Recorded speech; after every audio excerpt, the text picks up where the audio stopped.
মানুষ আসলে লাইফে সফল হওয়ার জন্য দরকার।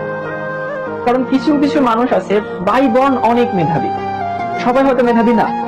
আবার কিছু মানুষ অনেক ভালো পরিবেশ পায়, কারণ তার ফ্যামিলি অনেক ভালো, সলভেন্ট ফ্যামিলি, ভালো পরিবেশ পাচ্ছে, দূষিত পরিবেশ না, সে ভালো টিচার রাখতে পারছে, এমন হতে পারে।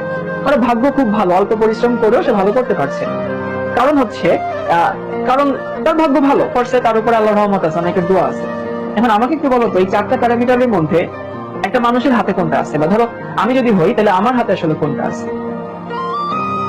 প্রথমটা নিশ্চয়ই আমার হাতে নেই। কারণ আমি মেধা, কতটুকু মেধা আমার আছে এটা আমি কখনোই চেঞ্জ করতে পারবো না। আমি বাড়ি বোন যতটুকু মেধা নিয়ে জন্মাইছি ওইটাই আমার।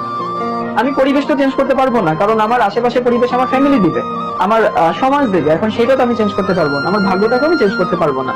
তো আমরা আসলে আমাদের হাতে আছে হচ্ছে এই দুই নম্বরটা, পরিশ্রম। সেই জন্য কখনো যদি মনে করো যে তোমাকে সাকসেসফুল হতে হবে, যেহেতু এই তিনটাও অনেক বড় প্রভাব রাখে, বাট